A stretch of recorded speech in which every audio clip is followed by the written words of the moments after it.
ان الحمد لله نحمده ونستعينه ونستغفره ونعوذ بالله من شرور انفسنا ومن سيئات اعمالنا من يهده الله فلا مضل له ومن يضلله فلا هادي له واشهد ان لا اله الا الله وحده لا شريك له واشهد ان محمدا عبده ورسوله اما بعد فان خير الحديث كتاب الله وخير الهدي هدي محمد صلى الله عليه وسلم وشر الأمور محدثاتها وكل محدثة بدعة وكل بدعة ضلالة وكل ضلالة في النار. أعوذ بالله السميع العليم من الشيطان الرجيم من همزه ونفخه ونفثه. بسم الله الرحمن الرحيم. رب اشرح لي صدري ويسر لي أمري واحلل عقدة من لساني يفقهوا قولي. بسم الله الرحمن الرحيم.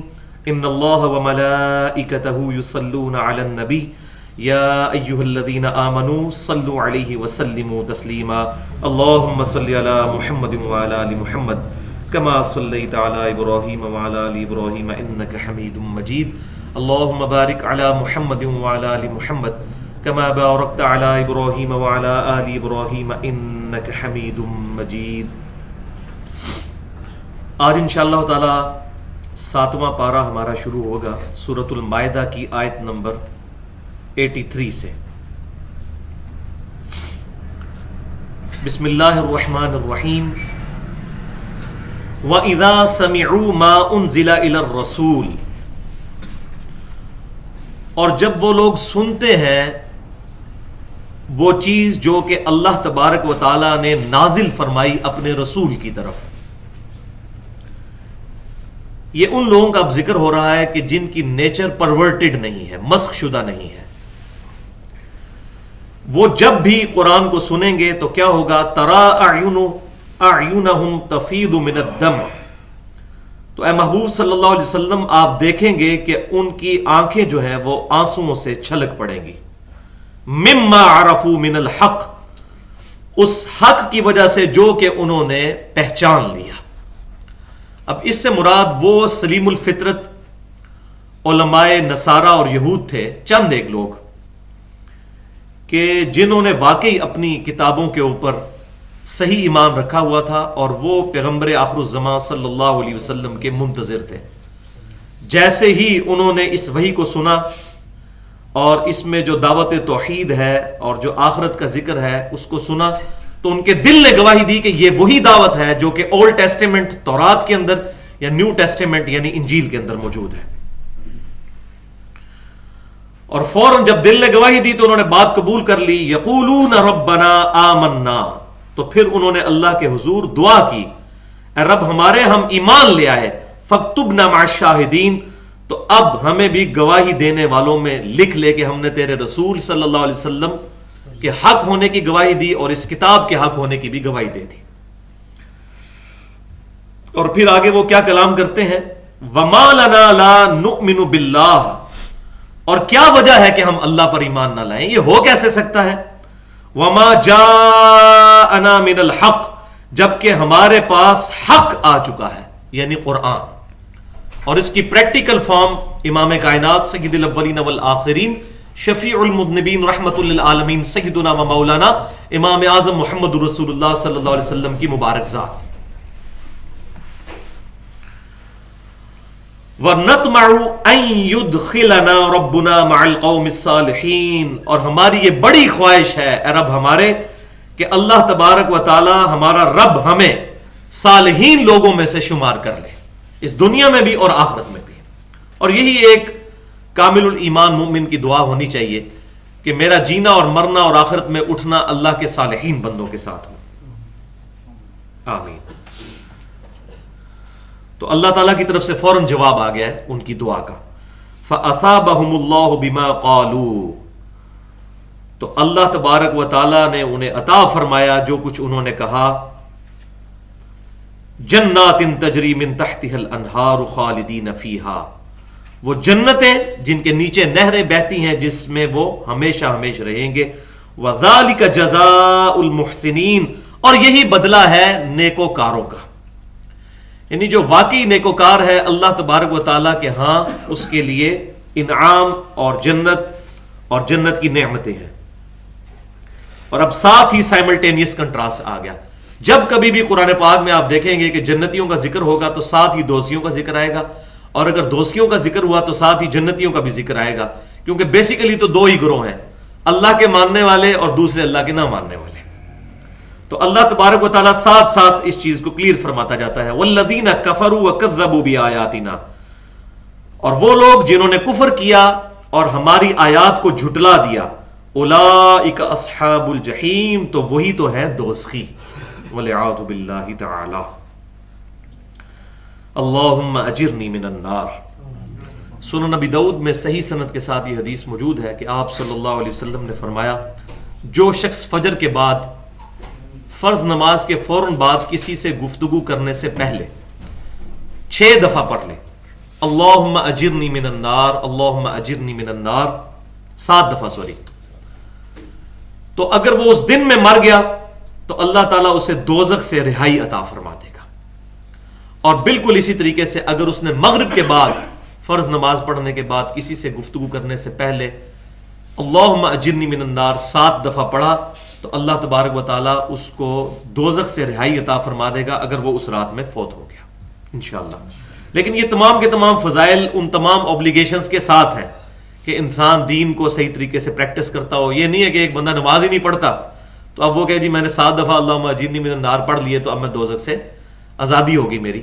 تو ظاہر ہے کہ یہ بالکل بے وقوفانہ عقائد اور نظریات ہوں گے, اپنے آپ کو دھوکہ دینے والی بات ہے. اسی قسم کے تمام جو سنت اذکار ہیں وہ ہمارے چھپ چکے ہیں, صبح و شام کے سنت اذکار بھی اور فرض نماز کے بعد کے سنت اذکار. ہماری جو ویب سائٹ ہے ahlsunnatpak.com, اس پر جو ہے وہ PDF کی فارم میں وہ اذکار والے کارڈ رکھے ہوئے ہیں, اور یہاں بھی انشاءاللہ درس کے اینڈ پہ آپ لوگوں کو وہ اذکار والے کارڈ ہر دفعہ ہم دے دیتے ہیں الحمدللہ. تو کوشش کریں کہ ان سنت اذکار کا اہتمام کریں. یا ایھا الذین آمنوا لا تحرموا طیبات ما احل اللہ لکم. یہ بڑی اب کانٹے کی اور اسلام کے فلسفے کی بات آ رہی ہے.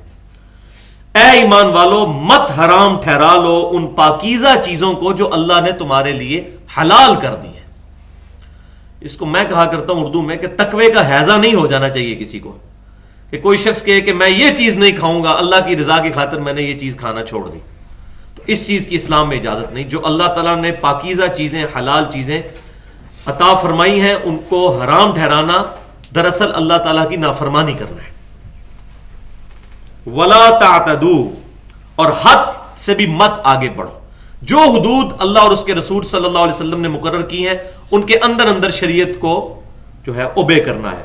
اپنی طرف سے کوئی ایسی چیز ایز این اوبلیگیشن اپنے اوپر نہیں لگانی جو اللہ اور اس کے رسول صلی اللہ علیہ وسلم نے مقرر نہیں فرمائی.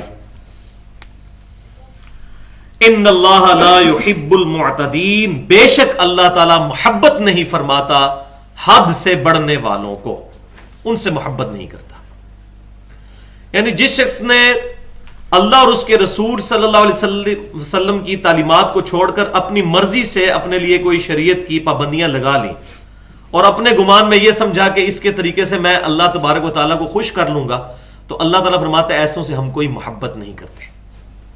مثال کے طور پر اسی طرح کی چیزیں ہمارے صوفیاء کے ہاں بھی کچھ ایگزیجریشن کے درجے میں آئیں, وہ میں بعد میں بیان کروں گا اسی کانٹیکسٹ میں. لیکن یہاں پر میں 2 احادیث بیان کر دوں جو کہ میں سمجھتا ہوں کہ اس کی بڑی صحیح تشریح ہے. لیکن پہلے اس اگلی آیت کو بھی جو اس کے ساتھ ریلیٹڈ ہے اس کو مکمل کر لیتے ہیں. وَكُلُوا مِمَّا رَزَقَكُمُ اللَّهُ حَلَالًا طَيِّبًا, اور کھاؤ اس رزق میں سے جو اللہ تعالیٰ نے تمہیں حلال اور پاکیزہ دیا ہے. وَاتَّقُوا اللَّهَ, اور اللہ کا تقوی اختیار کرو. الَّذِي أَنْتُمْ بِهِ مُؤْمِنُونَ, جس پر کہ تم ایمان لے کر آئے ہو, اس کا تقوی اختیار کرو, اس کی بتائی ہوئی پابندیوں کو فالو کرو. اپنی مرضی سے اللہ تعالیٰ کو خوش کرنے کے لیے اپنے اوپر کوئی پابندیاں نہ لگاؤ. اس کے کانٹیکسٹ میں احادیث تو بہت ہیں. 2 احادیث بڑی کریٹیکل ہیں جو اسلام کا جو آپ سمجھیں کہ ماڈریٹ فلسفہ ہے اس کو بیان کرتی ہیں. یہ پرویز مشرف والا ماڈریٹ نہیں ہے, ماڈریٹ اعتدال. اب یہ دیکھ دیں یہ لفظ قرآن سے ہی نکلا ہے, اس کو اب مس یوز کوئی کرتا ہے تو الگ بات ہے. یہ جو آیا کہ ان اللہ لا يحب المعتدین, بے شک اللہ تعالیٰ حد سے آگے بڑھ جانے والوں سے محبت نہیں کرتا، یعنی جو ماڈریٹ نہیں ہے، ایکسٹریمسٹ ہیں، ان سے محبت نہیں کرتا. تو جس کو ہم انگلش میں بھی ایک محاورہ بولا جاتا ہے، excess of everything is bed.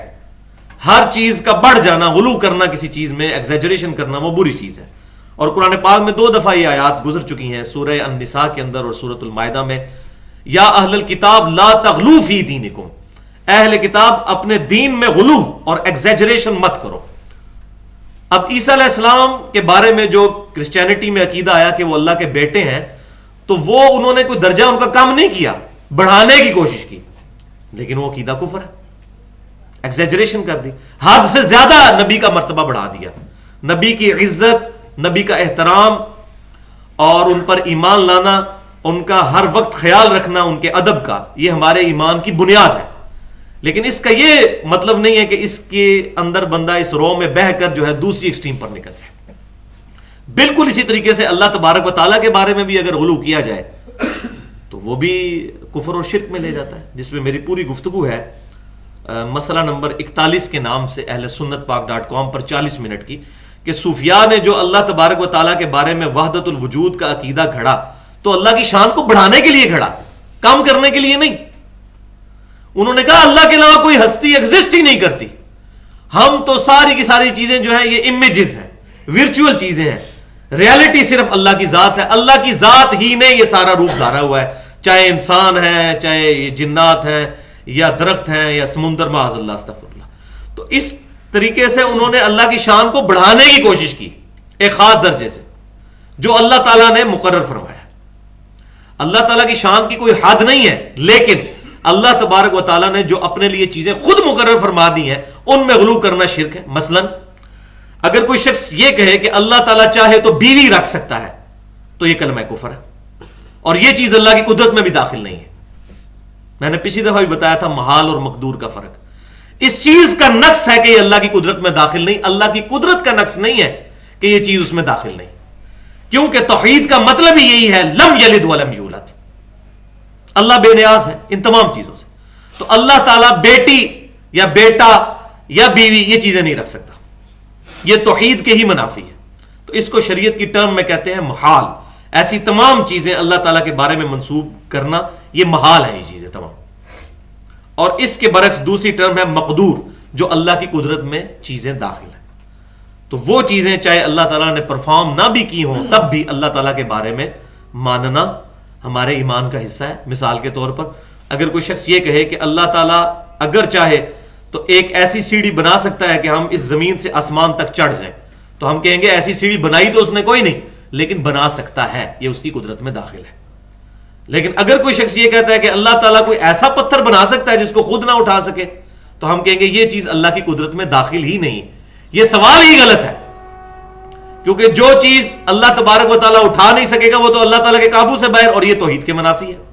کیا اللہ چاہے تو اپنے ساتھ کا ایک اور الہ پیدا کر سکتا ہے؟ تو ہم کہیں گے یہ اللہ کی قدرت میں داخل ہی نہیں. کیوں کہ جو پیدا ہوگا وہ الہ ہو ہی نہیں سکتا. الہ کی تو ڈیفینیشن ہی یہی ہے، بیسک کنسٹرینٹ ہی یہی ہے، لم یلد ولم یولد، جو نہ کسی سے پیدا ہوا نہ اس سے کوئی پیدا ہوا. تو وہ جو پیدا ہوگا وہ مخلوق ہی ہوگا، الہ تو بن ہی نہیں سکتا.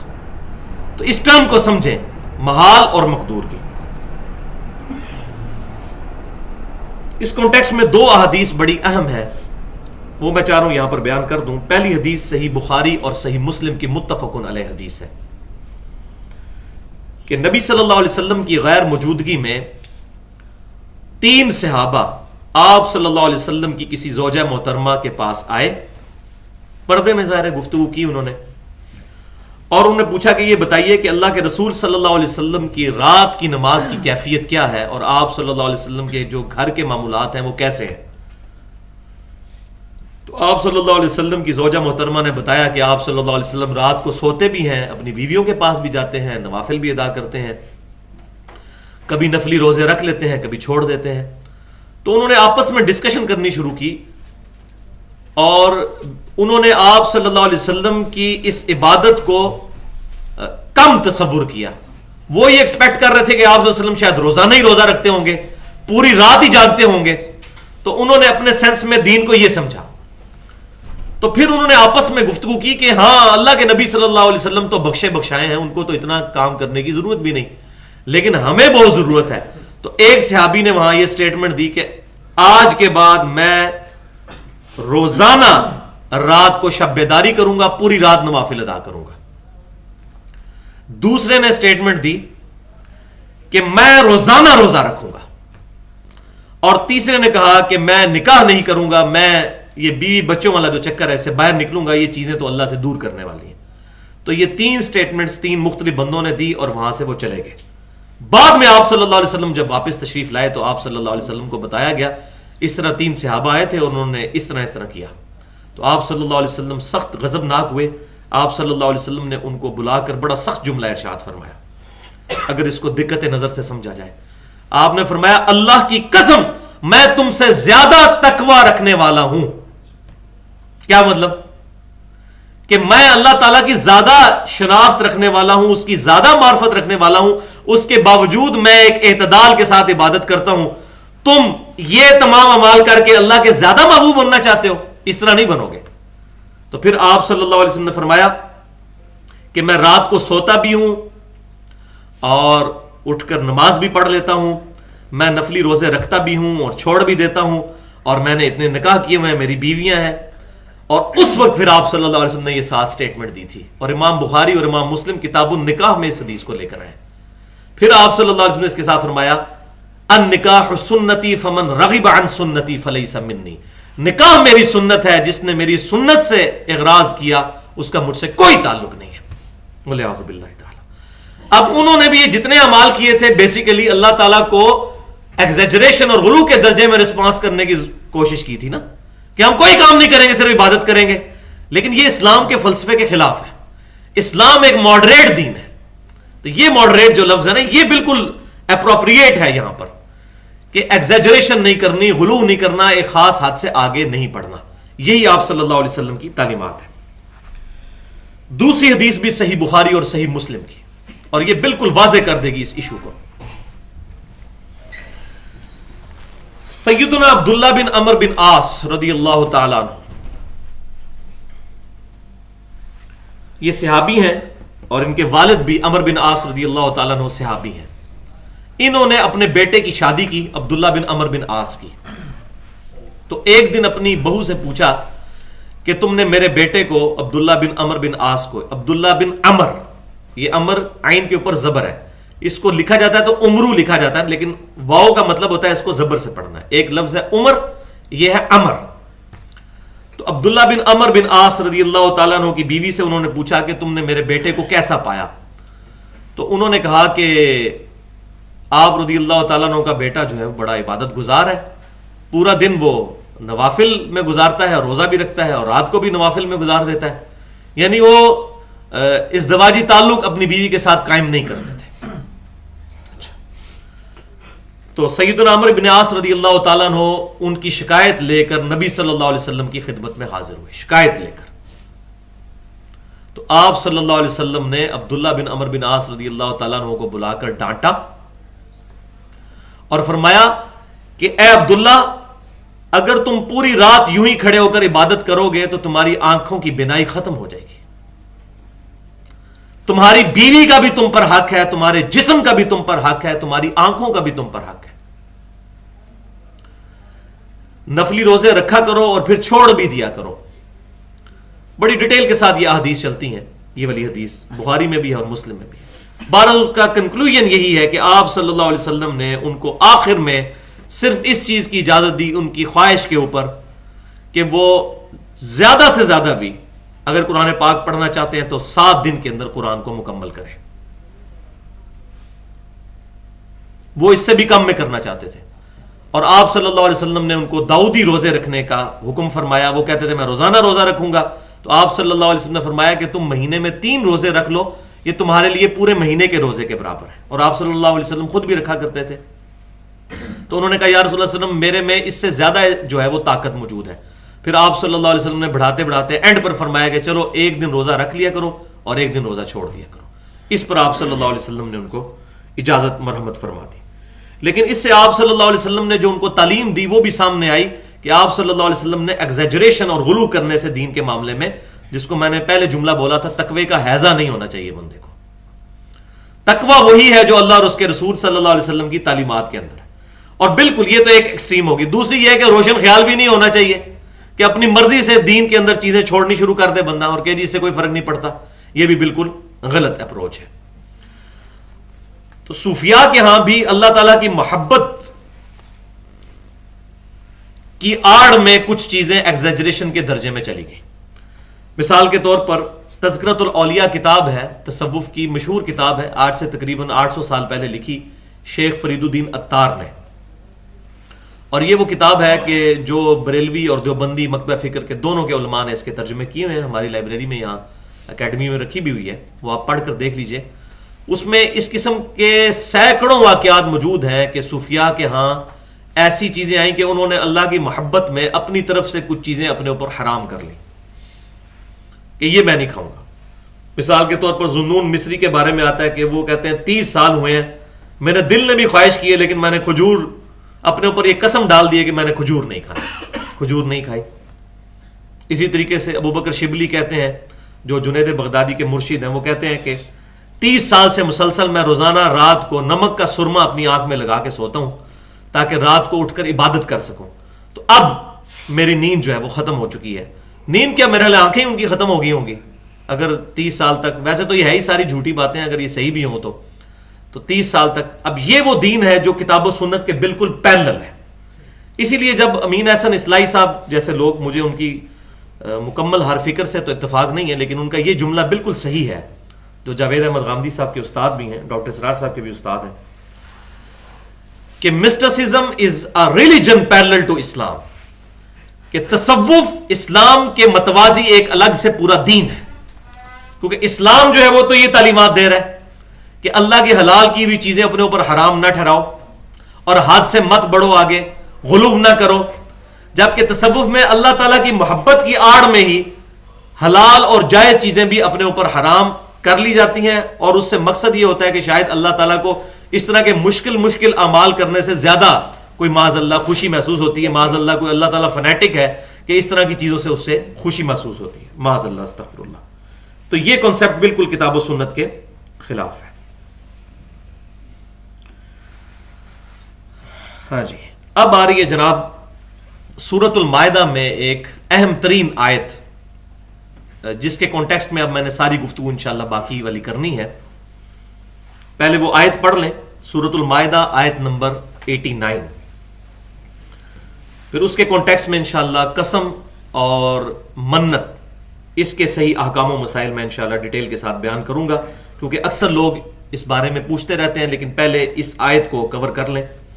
اور میں نے پہلے بھی بتایا کئی دفعہ یہ بات کہ شریعت محمدیہ صلی اللہ علیہ وسلم کا جو بلیو پرنٹ ہے، ابتدائی خاکہ ہے، ابتدائی سکیچ ہے، وہ ہے سورۃ البقرہ، اور اس کے تکمیلی احکام جو ہے وہ سورۃ النساء اور سورۃ المائدہ ہے.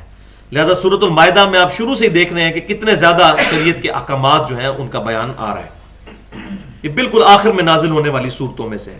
تو ایک اور شریعت کا حکم آ رہا ہے، سورۃ المائدہ آیت نمبر 89. بسم اللہ الرحمن الرحیم. لا یؤاخذکم اللہ باللغو فی ایمانکم. اللہ تعالیٰ تمہاری لغو، فضول قسم کی جو قسمیں ہیں جو تکیہ کلام کے طور پر بولی جاتی ہیں، ان پر تمہارا مواخذہ نہیں کرے گا. جیسا کہ عرب کے اندر یہ رواج آج بھی موجود ہے کہ واللہ واللہ کر کے وہ بات کرتے ہیں کہ اللہ کی قسم اسی طرح ہے. تو یہ تو لغو قسم کی قسم. اسی طریقے سے اردو میں بھی، پنجابی میں بھی بعض لوگوں کو عادت ہوتی ہے قسم خدا دی، قسم خدا دی ہے گل ہے. تو اللہ تعالیٰ فرما رہا ہے ان قسموں پر تو جو ہے وہ کوئی مواخذہ نہیں کیا جائے گا، لیکن جو واقعی انٹینشن کے ساتھ قسم کھائی جائے گی کسی مستقبل کے کام کے لیے، تو پھر اگر وہ قسم توڑی تو اس کا کفارہ بھی ادا کرنا ہوگا. اب اس کا ذکر ہونے جا رہا ہے. وَلَٰكِن يُؤَاخِذُكُم بِمَا عَقَّدتُّمُ الْأَيْمَانَ، بلکہ اللہ تعالیٰ ان قسموں پر تمہاری پرسش کرے گا کہ جو تم نے مضبوطی کے ساتھ باندھی ہے. یہ لفظ ہے ایمان، حمزہ کے اوپر یعنی الف کے اوپر ہے زبر. ایک لفظ ہے ایمان.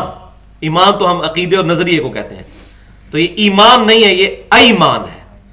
الف کے اوپر زبر ہے، یا لین یعنی حمزہ اور یا زبر کے ساتھ. فَكَفَّارَتُهُ اطعام 10 مساکین من اوسط ما تطعمون اہلیکم. تو اگر کوئی قسم توڑ دے تو اس کا کفارہ یہ ہے کہ وہ کھانا کھلائے 10 مساکین کو، اوسط درجے کا، جس طرح کے کھانا وہ خود کھاتا ہے اور اپنے گھر والوں کو کھلاتا ہے. یہ نہیں ہے کہ خود اچھے درجے کا کھانا کھاتا ہے تو مسکینوں کو اب جو ہے وہ مسور کی دال، اس میں بھی 2 یا 3 جگ پانی ڈال کے تو 10 مسکینوں کو فارغ کرتے. ایسا نہیں، جو وہ خود کھاتا ہے اور گھر والوں کو کھلاتا ہے اس طرح کا کھانا مساکین کو، 10 مساکین کو بٹھا کے جو ہے وہ کھانا کھلا دیا جائے. یہ ایک آپشن دی گئی ہے. او یا کسوتہم او تحریر رقبہ. دوسرا کہا گیا کسوتہم کہ 10 مساکین کو لباس لے کر دے دے، ان کو کپڑا اوڑھنے کا، یعنی آج کا سمجھ لیں شلوار قمیض، یا باہر کے کسی ملک میں ہے تو پینٹ شرٹ کہہ لیں، جو پہننے کا کپڑا ہے وہ 10 مساکین کو لے کر دے دیا جائے. او یا پھر تحریر رقبہ، ایک غلام آزاد کر دیا جائے. تو یہ 3 میں سے کوئی ایک کام کرنا ہے. قسم کا کفارہ ان 3 میں سے کوئی ایک کام ہے. نمبر 1، یا تو 10 مساکین کو کھانا کھلایا جائے.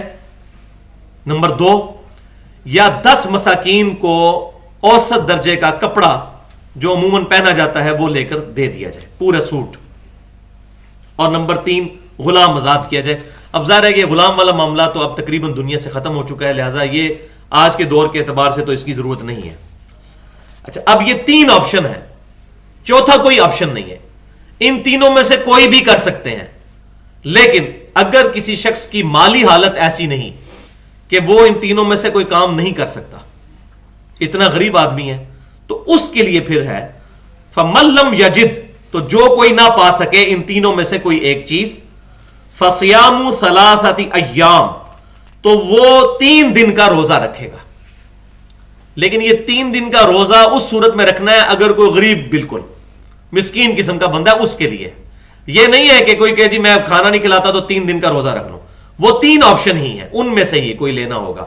یا تو 10 مساکین کو کھانا کھلانا ہوگا، یا ان کو کپڑے لے کر دینے ہوں گے، یا غلام آزاد کرنا ہوگا. اور اگر کسی میں ایسی فائنینشیل اس کی سچویشن نہیں ہے کہ وہ یہ کام کر سکے تو پھر وہ 3 دن کے روزے رکھ سکتا ہے. اس کی اجازت موجود ہے. لیکن یہ آپشنل نہیں ہے کہ یا 3 کام کر لیں یا 3 روزے رکھ لیں، نہیں، کرنے انہی میں سے ہیں کام. لیکن اگر کسی کے پاس استطاعت نہیں تو وہ یہ کام کر سکتا ہے کہ وہ 3 دن کا روزہ رکھ لے. ذالک کفارۃ ایمانکم، یہ ہے کفارہ تمہاری قسموں کا، اذا حلفتم، جب کہ تم حلفیہ طور پر قسم اٹھا لو. اب اس سے یہ بات بھی پتہ چل گئی کہ قسم دل میں نہیں ہوگی بلکہ علل اعلان زبانیہ ہوگی. کم از کم اپنے کان خود سنیں. واحفظوا ایمانکم، اور حفاظت کیا کرو اپنی قسموں کی. کذالک یبین اللہ لکم آیاتہ، بالکل اس طریقے سے اللہ تعالیٰ اپنی آیات کھول کر بیان کرتا ہے تمہارے لیے. لعلکم تشکرون، تاکہ تم اس کا شکر ادا کر سکو. اللہ تعالیٰ کے جو بتائے ہوئے راستے پر چلنے کے لیے شریعت کے احکامات ضروری ہیں وہ اللہ تعالیٰ کھول کر تمہارے لیے بیان کر رہا ہے. تو یہ ہوگی سورۃ المائدہ کی آیت نمبر 89 کا ترجمہ اور اس کی مختصر تشریح. اب اس کے کانٹیکسٹ میں انشاءاللہ میں ڈیٹیل گفتگو کروں گا، اور یہ بڑی اہم اور اٹینٹو ہو کر سننے والی گفتگو ہے. تو ڈیٹیل میں جانے سے پہلے بھائیو 2 ٹرمز سمجھ لیجئے، 2 اصطلاحات. نمبر 1 ایمان، جس کو ہم اردو میں کہتے ہیں قسم، اور نمبر 2 نذر، جس کو ہم اردو میں کہتے ہیں منت ماننا کہ میرا یہ کام ہو گیا تو میں یہ کروں گا. اب یہ دونوں چیزیں جو ہیں ایمان اور نذر، اس کو تمام محدثین ایک ہی چیپٹر میں لے کر آتے ہیں. مثال کے طور پر آپ صحیح بخاری کھول کر دیکھ لیں، صحیح مسلم، جامع ترمذی، سنن ابی داؤد، سنن نسائی، ان تمام احادیث کی جو معتبر کتابیں ہیں ان میں آپ کو مکمل طور پر چیپٹرز ملیں گے جن کا نام ہی یہی ہوگا کتاب الایمان والنذور. یہ چیپٹر ہے قسموں کا بیان اور منتیں ماننے کا بیان، اس کے بارے میں جو احادیث ہیں ان کا چیپٹر. اور ان کے اندر جو ہے سملیرٹی یہ موجود ہے کہ ان دونوں کا تعلق جو ہے وہ مستقبل کے ساتھ ہے، پاسٹ کے ساتھ نہیں ہے، ماضی کے ساتھ نہ حال کے ساتھ، مستقبل کے ساتھ ہے کہ میں یہ کام کروں گا، میں قسم اٹھاتا ہوں میں یہ کروں گا، میں یہ قسم اٹھاتا ہوں کہ یہ نہیں کروں گا. اور یہ دونوں چیزیں الحمدللہ عبادت کی ہی فارمز ہیں، ایاک نعبد و ایاک نستعین کے اندر داخل ہے، کیونکہ قسم بھی صرف اللہ کی اٹھائی جائے گی اور منت بھی خالصتاً اللہ کے لیے ہی مانی جائے گی. تو جو چیزیں عبادت میں داخل ہیں وہ خالصتاً اللہ تعالیٰ کے ساتھ خاص ہیں. تو اب پہلی ٹرم کی طرف آئیں، ایمان، جسے ہم کہتے ہیں قسم. قسم یہ ہے کہ کوئی شخص دو شرائط کے ساتھ اگر بات کرے تو وہ قسم تصور ہوگی. نمبر ایک کہ وہ اللہ کا نام اس میں لے کہ میں اللہ کی قسم اٹھاتا ہوں، اور نمبر دو زبان کے ساتھ وہ کہے، دل میں نہیں، زبان کے ساتھ. اور ظاہر ہے کہ یہ معاملہ کسی اور کے ساتھ وہ کر رہا ہوگا، زبان سے کرے گا تو اس کو پتا چلے گا دوسرے بندے کو یہ جو قسم اٹھائی جا رہی ہے. یا کوئی شخص آپ سے قسم لیتا ہے، مثال کے طور پر کوئی شخص یہ قسم اٹھاتا ہے کہ میں اللہ کی قسم اٹھاتا ہوں کہ میں آج کے بعد فلاں شخص کے گھر نہیں جاؤں گا. تو اب یہ جو اس نے جملہ بولا یہ ہوگی اس کی حلفیہ قسم. اللہ کی قسم میں آج کے بعد فلاں شخص کے گھر نہیں جاؤں گا. اب اگر وہ اس شخص کے گھر میں جاتا ہے تو اس کی قسم جائے گی ٹوٹ، اور اس کو اس کا کفارہ پھر ادا کرنا ہوگا. اور وہ کفارہ کیا ہے؟ 3 چیزیں ہیں. یا 10 مساکین کو کھانا کھلانا ہے، جو ہم سورۃ المائدہ کی آیت نمبر 89 میں پڑھ چکے، یا اگر یہ نہیں کر سکتے تو ان کو لباس لے کر دینا ہے، یا پھر یہ ہے کہ وہ ایک غلام کو آزاد کرنا ہے. اور اگر کوئی غریب آدمی ہے پھر اس کے لیے آپشن ہے کہ وہ 3 روزے رکھے گا. اسی طریقے سے اگر کوئی شخص یہ قسم اٹھاتا ہے کہ اللہ کی قسم میں کل آپ کے گھر ضرور آؤں گا، اب کسی وجہ سے، کسی بھی مجبوری کی وجہ سے وہ آپ کے گھر آنے سے محروم ہو جاتا ہے، چاہے جان بوجھ کر ہوتا ہے یا کسی مجبوری کی وجہ سے، اس کی قسم گئی ٹوٹ، اب اس کو قسم کا کفارہ ادا کرنا ہوگا. تو یہاں یہ بات میں دوبارہ کلیئر کر دوں کہ یہ مستقبل کے بارے میں قسم ہوتی ہے، ماضی کے بارے میں نہیں ہوتی. مثال کے طور پر اگر کوئی شخص یہ کہتا ہے کہ اللہ کی قسم یہ کام فلاں جگہ ہوا تھا، تو اگر یہ جھوٹ بول رہا ہے نا تو اس کا جھوٹ لکھا جائے گا، یہ قسم کوئی نہیں ہوگی، نہ اس کا کوئی کفارہ ہوگا. قسم یہ ہے کہ آپ نے حلف لیا ہے کہ یہ میں کروں گا یا یہ نہیں کروں گا. تو یہ اکثر لوگ پوچھ رہے ہوتے ہیں کہ فلاں نے وہ جھوٹا قرآن اٹھا لیا، کسی مسئلے میں کسی کے حق میں جھوٹی گواہی دے دی، تو اب کفارہ کیا ہے؟ کفارہ توبہ، کیونکہ وہ ماضی کے بارے میں کھائی نا. مستقبل کے بارے میں اگر ہوگی حلفیہ کوئی بات تو وہ ہوگی قسم. اور دوسری ٹرم ہے نذر، جس کو ہم منت بھی کہتے ہیں اردو زبان کے اندر. یہ بھی مستقبل کے بارے میں ہوتی ہے کہ میرا فلاں کام ہو گیا تو میں یہ کروں گا، لیکن اس کے لیے زبان سے کہنا ضروری نہیں. قسم کے لیے زبان سے ادا کرنا اور اپنے کانوں کا سننا ضروری ہے. اس کے لیے زبان سے ادا کرنا ضروری نہیں، یہ آپ کی پرسنل کمٹمنٹ ہے اپنے رب کے ساتھ کہ یا اللہ میرا یہ کام ہو گیا نا، اپنے دل میں نیت ہوگی کافی ہے تو وہ نظر ہو جائے گی. مثال کے طور پر اگر کوئی شخص یہ کہتا ہے کہ میرا فلاں اگر کام ہو گیا تو میں روزانہ 100 رکعت نوافل پڑھا کروں گا، یا اللہ تعالیٰ نے اگر میرے بیٹے کو شفا دے دی تو میں اتنے مساکین کو کھانا کھلاؤں گا، یا اگر میرا فلاں کام ہو گیا تو اتنا مال اللہ کی راہ میں صدقہ کروں گا. اب یہ دیکھیں گا گا گا ساری چیزیں فیوچر سے متعلق ہیں، تو یہ ہو جائے گی منت اور نظر. اور یہ اگر کوئی توڑ دیتا ہے تو اس کا کفارہ بھی احادیث کی روشنی میں، قرآن پاک تو خاموش ہے اس میں، احادیث کی روشنی میں اس کا کفارہ بھی قسم والا ہی ہے. وہ صحیح مسلم کی حدیث میں انشاءاللہ جب آئے گی تو بیان بھی کر دوں گا. اب قسم کے احکام اور مسائل کو تھوڑا ڈیٹیل کے ساتھ ڈسکس کرتے ہیں. 7 احادیث اس کے کانٹیکسٹ میں ہیں اور 5 احادیث منت کے کانٹیکسٹ میں. یہ ٹوٹل 12 احادیث انشاءاللہ آج بیان کریں گے اور آج کا درس انشاءاللہ مکمل ہو جائے گا. تو یہ 7 احادیث جو ہیں ان کو ڈسکس کرتے ہوئے جو مسائل بھی نکلتے جائیں گے انشاءاللہ میں بیان کرتا چلا جاؤں گا. پہلی حدیث صحیح بخاری اور صحیح مسلم کی متفقن علیہ حدیث ہے کہ آپ صلی اللہ علیہ وسلم نے ارشاد فرمایا بے شک اللہ تعالی تمہیں منع کرتا ہے اس بات سے کہ تم اپنے باپ دادا کی قسمیں اٹھاؤ. جس کو قسم اٹھانی ہو تو صرف اللہ کی قسم اٹھائے یا خاموش رہے. اس حدیث کے کانٹیکسٹ سے یہ بات پتہ چل گئی کہ اللہ کے علاوہ کسی اور کی قسم کھانا جائز نہیں. اور اس پر اہل سنت اور اہل تشیع دونوں کا اتفاق ہے کہ قسم صرف اللہ تعالیٰ کی اٹھائی جائے گی. اگر اللہ کے علاوہ کسی اور کی قسم اٹھائی تو اس قسم کا کفارہ بھی نہیں ہوگا, کیونکہ وہ قسم ہی نہیں تصور ہوگی, صرف اللہ کی قسم.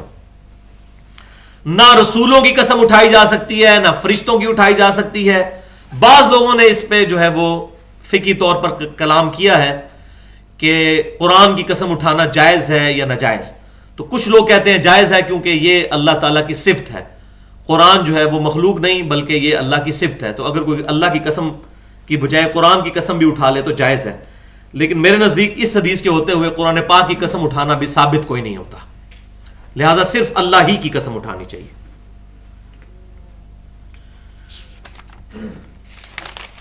اور اللہ تعالیٰ کی قسم اٹھانا یہ خود اللہ تعالیٰ کی بھی سنت مبارکہ ہے. قرآن پاک میں اللہ تبارک و تعالیٰ نے خود اپنی قسم بھی یاد فرمائی ہے. اب میں یہ لفظ استعمال کر رہا ہوں, قسم یاد فرمانا, اور یہ احمد بریلوی صاحب نے بڑا پیارا ترجمہ کیا ہے. جہاں جہاں بھی قسمیں آئی ہیں نا اللہ تعالیٰ کی, تو انہوں نے کہا کہ اللہ تعالیٰ قسم یاد فرماتا ہے, کیونکہ قسم کھانا, اب یہ کھانے کی صفت اللہ تعالیٰ کی طرف منسوب نہیں کی جا سکتی. یہ ایک نٹوریس ورڈ ہے اردو زبان کے اندر, اللہ تعالیٰ کھانے سے پاک ہے, لہذا یہ اپروپریٹ ترجمہ ہے اللہ کی قسم یاد, اللہ نے فلاں چیز کی قسم یاد فرمائی یا قسم اٹھائی, قسم کھائی نہیں. تو یہ باریک بات ہے, بلکہ اپریشیٹیبل ہے ان کا یہ نقطہ جو ہے, میں اس کو اپریشیٹ کرتا ہوں. تو اللہ تعالیٰ نے سورۃ النساء کی آیت نمبر 65 کے اندر خود قسم یاد فرمائی اپنی, فلا وربک لا یؤمنون حتی یحکموک فیما شجر بینہم. اے محبوب صلی اللہ علیہ وسلم, مجھے آپ کے رب ہونے کی قسم, یہ کبھی بھی مومن نہیں ہو سکتے جب تک کہ اپنے تمام معاملات میں آپ کو اپنا حاکم تصور نہ کر لے. یہ منافقین کے ساتھ گفتگو ہو رہی تھی سورۃ النساء میں نے ڈیٹیل کے ساتھ اس پہ گفتگو کی تھی. اور جب آپ ان کے لیے کوئی فیصلہ فرما دیں تو اپنے دل میں اس کے لیے کوئی حرج نہ پائیں, دل سے قبول کریں آپ کے فیصلے کو, تب یہ مومن ہوں گے. اے محبوب مجھے تیرے رب ہونے کی قسم. تو یہ اللہ تبارک و تعالیٰ نے اپنی قسم یاد فرمائی. اچھا, اب یہاں پر ایک میں کریٹیکل مسئلہ بیان کر دوں کہ اللہ تبارک و تعالیٰ نے قرآن پاک میں مختلف قسمیں یاد فرمائی ہیں. ہمیں تو کہا جا رہا ہے اللہ کے علاوہ کسی کی قسم نہیں اٹھانی, اور خود اللہ تعالیٰ قرآن پاک میں قسمیں اٹھاتا ہے. مثال کے طور پر والعصر, زمانے کی قسم, ان الانسان لفی خسر, کہ بے شک انسان خسارے میں ہے, ساری کی ساری انسانیت خسارے میں ہے. اور پھر آگے اس کی ڈیٹیل چلتی ہے سوائے ان لوگوں کے جن کا بیان آگے ہوا. اب یہاں پر اللہ تعالیٰ نے زمانے کی قسم یاد فرمائی, تو اس کے اندر امپلائڈ یہ ہے کہ زمانہ پیدا کرنے والے کی قسم. ٹائم اینڈ سپیس اللہ ہی کا پیدا کیا ہوا ہے, تو اس میں یہ امپلائڈ ہے زمانے کی عزت نہیں ہے بلکہ زمانے کو چلانے والے کی. ایک تو یہ اس کی توجیہ ہو سکتی ہے. دوسری توجیہ جو اس سے بھی بہتر ہے, جو میں سمجھتا ہوں, وہ یہ ہے کہ زمانہ اس بات پر گواہ ہے, یہ اللہ تبارک و تعالیٰ کے ساتھ خاص ہے یہ چیز کہ اللہ تعالیٰ جب چاہے تو اپنی مخلوق میں سے بھی کسی چیز کی قسم یاد فرما سکتا ہے. ہمیں اس نے منع کر دیا. یہ جواب زیادہ اپروپریٹ ہے. اور یہ قسم کیوں یاد فرمائے گی کہ زمانہ گواہ ہے کہ ساری انسانیت گھاٹے میں ہے. کیا مطلب؟ کہ زمانے نے وہ وقت دیکھا کہ نوح علیہ السلام کے ساتھ 950 سال تبلیغ کرنے کے بعد بھی صرف 78 بندے ایمان لے کر آئے. وہ 78 بچائے گئے کشتی میں سوار کر کے, باقی سب کے سب ہلاک ہو گئے.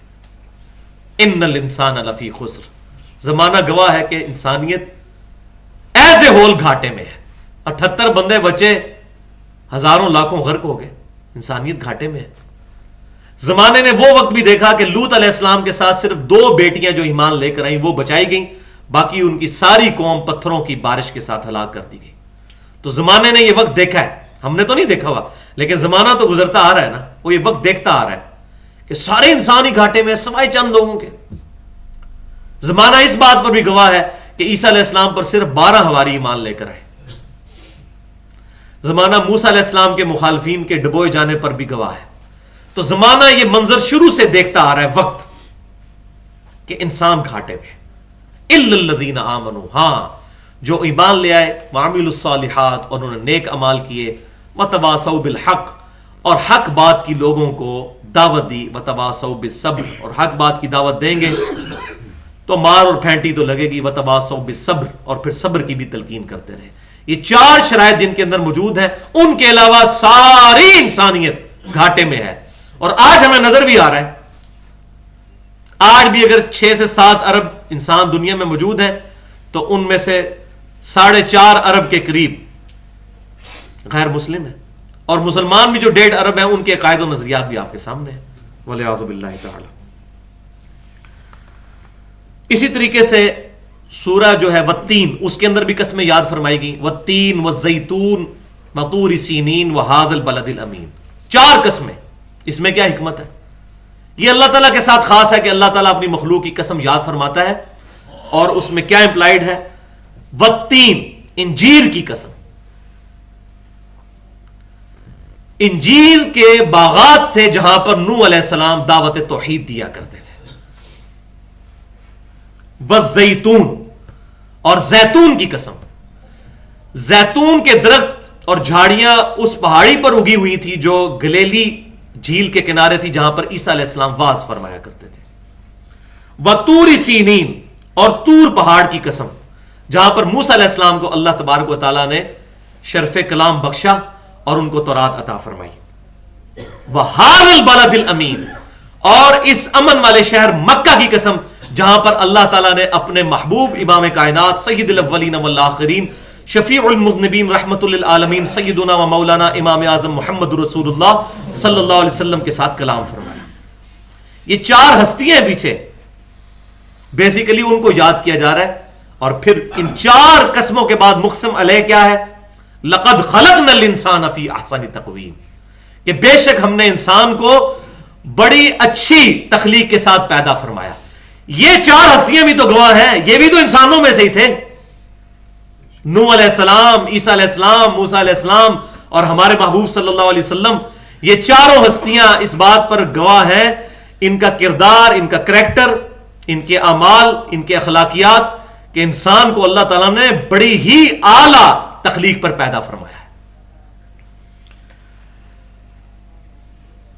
دوسری حدیث جو قسم کے کانٹیکسٹ میں نے بیان کرنی تھی وہ جامعہ ترمذی اور سنن نبی داؤد میں ہے کہ آپ صلی اللہ علیہ وسلم نے ارشاد فرمایا، جس شخص نے اللہ کے علاوہ کسی اور کی قسم اٹھائی اس نے شرک کیا، والعیاذ باللہ تعالی۔ اب یہ شرک اس درجے کا نہیں ہوگا کہ جس کو ہم شرک اکبر کہیں، یہ شرک اصغر ہے، جیسا کہ ریاکاری کے بارے میں آیا مسند امام احمد میں صحیح سند کے ساتھ حدیث ہے، جس نے کسی شخص کو دکھانے کے لیے نماز پڑھی اس نے شرک کیا، جس نے کسی کو دکھانے کے لیے روزہ رکھا اس نے شرک کیا، اور جس نے کسی کو دکھانے کے لیے صدقہ کیا اس نے بھی شرک کیا۔ اب وہ صدقہ، نماز یا روزہ یہ تمام چیزیں کر رہا تو اللہ ہی کے لیے ہوتا ہے، لیکن اس سے مقصد یہ ہوتا ہے کہ فلاں بندہ خوش ہو جائے، جیسا کہ ہمارے معاشرے میں بھی ہے، لوگ مسجد میں پیسہ لگاتے ہیں، ٹائلز لگواتے ہیں، اور پھر اتنی بڑی وہ نیم پلیٹ لگ جاتی ہے کہ یہ ٹائلیں اور وضو خانہ فلاں بندے نے بنوایا، فلاں چودھری صاحب نے، فلاں ملک صاحب نے، فلاں مرزا صاحب نے، لکھا ہوتا ہے نا۔ اب یہ بڑا ظلم ہے کہ کوئی شخص یہ کہے کہ یہ اس نے اللہ کے لیے نہیں شیطان کے لیے کام کیا اس نے اللہ کے لیے، وہ اپنے گمان میں یہی سمجھتا تھا چلو اللہ تعالیٰ کو بھی پورا کر لیں گے اور عوام میں بھی اپنا جو ہے وہ عوام پہ بھی اپنی دھاک بیٹھ جائے گی، تو یہ چیزیں اس نے مکس کر دی۔ اس پوائنٹ آف ویو سے یہ ایک باریک شرک خفی ہے، یہ شرک جلی نہیں جس کے بارے میں وہ آیات ہے کہ وہ کبھی معاف نہیں ہوگا، یہ اس کانٹیکسٹ میں نہیں آتا، یہ شرک خفی ہے، اس کی ایک سمجھیں کہ بالکل باریک سا شیر ہے۔ تو اللہ کے علاوہ کسی کی قسم بھی کھانا، حتیٰ کہ اگر کوئی شخص یہ کہتا ہے نا کہ مجھے کعبے کی قسم، تو یہ بھی شرک خفی ہے۔ ہاں یہ کہہ سکتے ہیں رب کعبہ کی قسم، جو صحابہ کرام علیہم رضوان کھایا کرتے تھے. اسی طریقے سے سورۃ الجاسیہ میں بھی آیت ہے افرائیت من اتخذ الہہ ہوا. اب محبوب صلی اللہ علیہ وسلم آپ نے اس شخص کو دیکھا ہے, اس کی حالت پر غور کیا جس نے اپنی خواہش نفس کو اپنا خدا بنا لیا. میرا خیال ہے شاید ہی کوئی مسلمان ہو جو اس سے محفوظ ہو. ایک بندہ اگر فجر کی نماز میں اپنے بسترے کو آج کل کی سردیوں میں نہیں چھوڑتا تو اپنے نفس کی پیروی کر رہا ہے, اللہ کے حکم پر وہ نہیں اٹھ رہا, تو کسی درجے میں تو اس نے اپنے نفس کو اپنا الہ بنا لیا. لیکن یہ بھی چیز شرک اصغر میں ہی لائی کرے گی, اس کو شرک اکبر نہیں کرے, کیونکہ بعض لوگ جو ہے وہ توحید کے معاملے میں بھی پھر غلو کرتے ہیں, ان چیزوں کو بھی پھر ایگزیجریٹ کرنا شروع کر دیتے ہیں. اس لیے میں نے ضروری سمجھا کہ اس کو یہاں پر بیان کر دوں. تیسری حدیث صحیح بخاری اور صحیح مسلم کی متفق علیہ حدیث ہے کہ آپ صلی اللہ علیہ وسلم نے فرمایا کہ اللہ کی قسم اگر میں کسی بات پر قسم اٹھا لوں, آپ صلی اللہ علیہ وسلم نے فرمایا, اور بعد میں مجھے پتا چل جائے کہ زیادہ بہتری اس بات میں ہے جو اس قسم اٹھانے کے خلاف والی بات ہے, تو میں اپنی قسم بھی توڑ دوں گا, اس کا کفارہ بھی ادا کروں گا اور بہتر چیز کو اختیار کر لوں گا. یہ آپ صلی اللہ علیہ وسلم فرمایا, اور یہ کئی دفعہ ایسا ہوا بھی. چوتھی حدیث صحیح مسلم میں ہے, آپ صلی اللہ علیہ وسلم نے اپنی امت کو خطاب کرتے ہوئے ارشاد فرمایا کہ تم میں سے جو کوئی شخص بھی قسم اٹھائے اور پھر وہ دیکھے کہ بہتری دوسری طرف تھی تو وہ اپنی قسم توڑ دے اور اپنی قسم کا کفارہ ادا کرے. پانچویں حدیث صحیح بخاری اور صحیح مسلم کی متفق علیہ حدیث ہے, آپ صلی اللہ علیہ وسلم نے فرمایا اللہ کی قسم تمہارا اس قسم پر اصرار کرنا جو تمہارے گھر والوں کے سے متعلق ہو, یہ اس سے بڑا گناہ ہے کہ تم قسم توڑ کر اس کا کفارہ ادا کر دو. یعنی قسم توڑنا چھوٹا گناہ ہے, لیکن کسی بندے کا اس بات پر قسم کھا لینا اپنے گھر والوں کے معاملے میں, مثال کے طور پر کوئی شخص جو ہے وہ اپنے بیٹے کے بارے میں کہتا ہے میں آج کے بعد سے اللہ کی قسم میں بات نہیں کروں گا, تو اس سے نقصان ہی ہوگا, فائدہ تو نہیں ہوگا. یا اسی طریقے سے رشتہ داریوں میں بعض کا بہن سے, بعض کا لوگ والد اور والدہ سے بھی ناراض ہو جاتے ہیں, قسمیں اٹھا لیتے ہیں, تو فرمایا کہ یہ زیادہ بڑا گناہ ہے. وہ چھوٹا گناہ ہے کہ تم قسم اٹھا کر توڑ دو, فوراً قسم توڑی جائے اور اس چیز کو اختیار کیا جائے.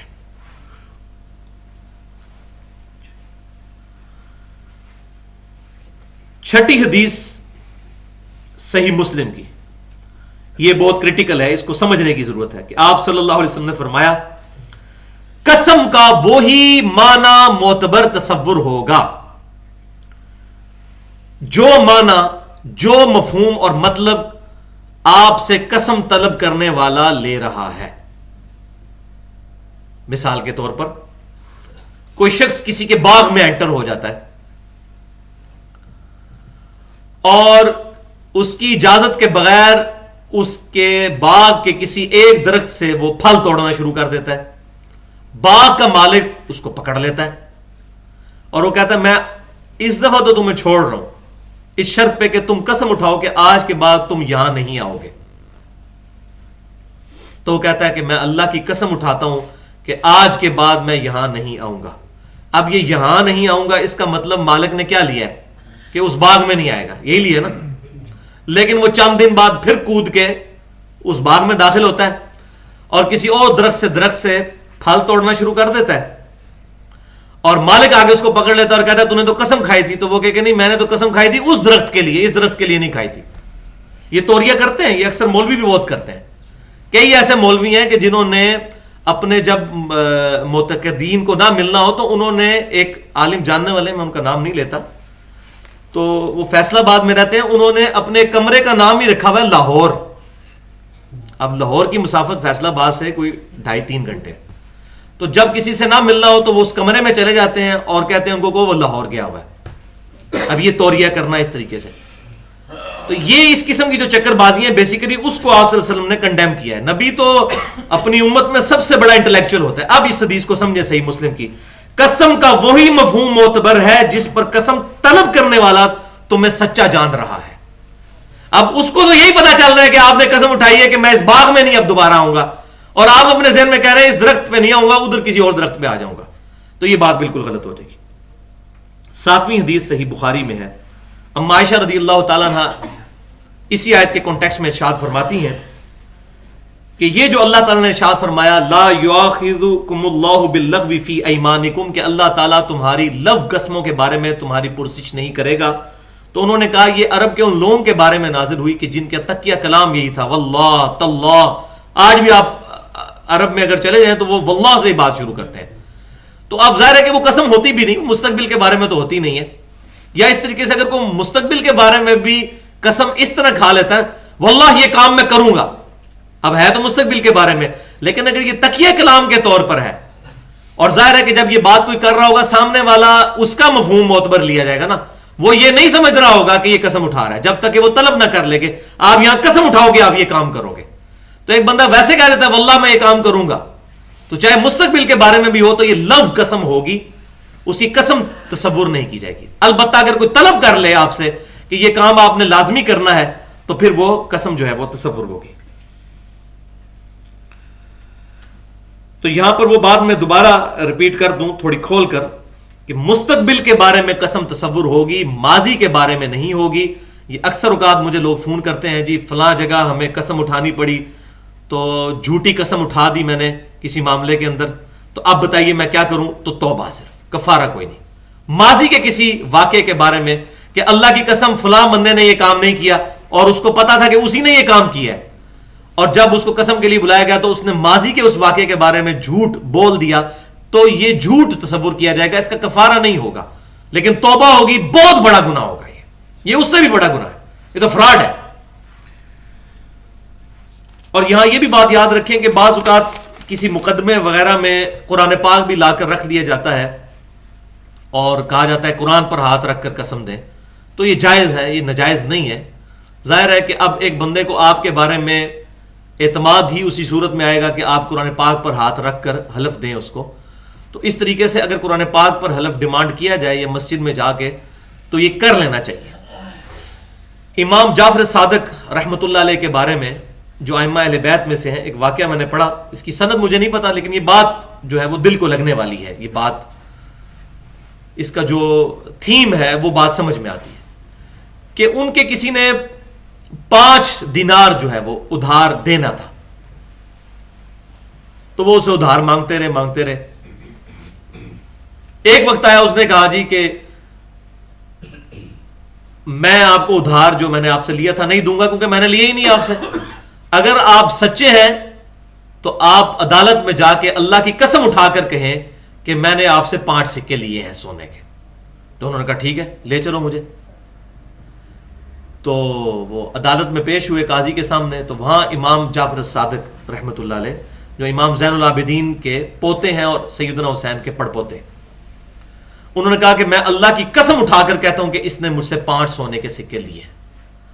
تو قاضی بڑا حیران ہوا کہ آپ لوگ تو اتنا صدقہ اور خیرات کرنے والے لوگ ہیں اور 5 سکوں کے پیچھے قسم اٹھا دی. تو انہوں نے فرمایا کہ یہ سکے میں نے اسے لینے نہیں ہیں، میں نے اس کو معاف کیا اللہ کے لیے، لیکن میں نہیں چاہتا کہ کوئی شخص میری وجہ سے حرام کھا لے. اگر صرف میری قسم اٹھانے کی وجہ سے یہ بات سے باز آ جاتا ہے اور حرام کھانے سے باز آ جاتا ہے تو مجھے قسم اٹھانے میں کوئی آر نہیں ہے. میں نے قسم اٹھا لی، اس کو تو حرام سے بچا لیا میں نے.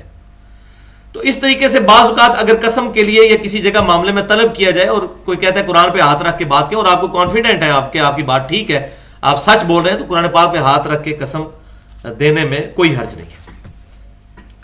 اب آ جائیے جناب آخری حصے کی طرف. آج کی گفتگو کے 7-8 منٹ رہ گئے، شاید 5-7 منٹ اوپر ہو جائیں، لیکن یہ گفتگو آج ہی اس کے ساتھ کنکلوڈ ہو جائے. وہ دوسرا حصہ ہے نظر سے متعلق، جس کو ہم منت بھی کہتے ہیں اردو زبان کے اندر، منت ماننا. مثال کے طور پر کوئی شخص یہ کہتا ہے کہ اگر اللہ نے میرا فلاں کام کر دیا تو اے اللہ میں تجھ سے عہد کرتا ہوں. اب یہ دل میں بھی کرنا کافی ہے، زبان سے کہنا ضروری نہیں، کہ اگر میرا بیٹا تندرست ہو گیا تو میں روزانہ 2 رکعت نفل پڑھا کروں گا، یا میں 1000 رکعت نوافل پڑھوں گا، یا اتنا مال خیرات کر دوں گا. اس قسم کی کوئی قسم، تو اس منت مان لے. اس کانٹیکسٹ میں 5 صحیح احادیث ہیں. پہلی حدیث صحیح بخاری اور صحیح مسلم کی متفق علیہ حدیث ہے جو یہ سارے فلسفے کو کلیئر کر دے گی. بڑی حیران کن حدیث. آپ صلی اللہ علیہ وسلم نے فرمایا نظر مت مانو، نظر مت مانو. نظر تقدیر کے معاملے میں کوئی فائدہ نہیں دیتی، بلکہ اس کے ذریعے کنجوس کا مال نکال لیا جاتا ہے. اب اس سے اندازہ لگائیں. ایک بندہ کہتا ہے میرا فلاں کام ہو گیا تو میں اتنی دیگیں اللہ کی راہ میں دوں گا. اس کا کام ہو گیا تو بائی چانس ہی ہو گیا, نہیں ہونا تو نہیں ہوگا. تقدیر کے معاملات کو یہ چینج نہیں کر سکتی نظر اور منت. ہاں صدقے کا معاملہ ڈیفرنٹ ہے, وہ انشاءاللہ میں اس کے ساتھ بیان کر دوں گا. اور یہ بات سمجھ میں بھی آتی ہے کہ آپ اللہ تعالیٰ کے ساتھ شرط لگا رہے ہیں کہ اللہ اگر تو نے میرا یہ کام کیا تو میں یہ کروں گا. یہ قسم آپ نے پہلے ہی شرط لگا لی کہ کام کرے گا تو یہ ویسے ہی بڑی نٹوریس چیز لگتی ہے. اسی لیے اسلام میں اس کو ڈسکریج کیا گیا. آپ دیکھیں آپ صلی اللہ علیہ وسلم نے منع فرمایا نظر مت مانو, کہ اس کے ذریعے تقدیر کا لکھا ہوا نہیں بدلتا, البتہ کنجوس کا مال نکال لیا جاتا ہے. ہاں صدقہ ایک ایسی چیز ہے جو مصیبت اور بلا کو ٹال دیتا ہے. اور بات سمجھ بھی آتی ہے کہ آپ اللہ کی راہ میں خیرات کرتے ہیں اور پھر آپ یہ اللہ تعالیٰ سے ڈیمانڈ کرتے ہیں کہ یا اللہ میں نے تیری راہ میں خرچ کیا, پہلے خرچ کیا, اب اس نیک عمل کے وسیلے سے اس کی برکت سے تو میری فلاں پریشانی دور کر دے. یہ بات سمجھ میں بھی آتی ہے اور پریکٹیکلی لوگوں نے اس کو الحمدللہ دیکھا بھی ہے, اس کی برکات ظاہر بھی ہوئی ہیں لوگوں پر. سب سے بڑی قسم صدقے کی ہے عقیقہ, جو صحیح بخاری میں حدیث ہے کہ آپ صلی اللہ علیہ وسلم نے فرمایا کہ ہر بچے کی پیدائش کے اوپر عقیقہ ہے اس کی طرف سے خون بہانا. اور جامعہ ترمذی, سنن نبی داؤد اور سنن نسائی کے اندر حدیث ہے کہ آپ صلی اللہ علیہ وسلم نے فرمایا بچے کی صحت گروی ہوتی ہے عقیقے کے عوض, اس کی طرف سے خون بہاؤ.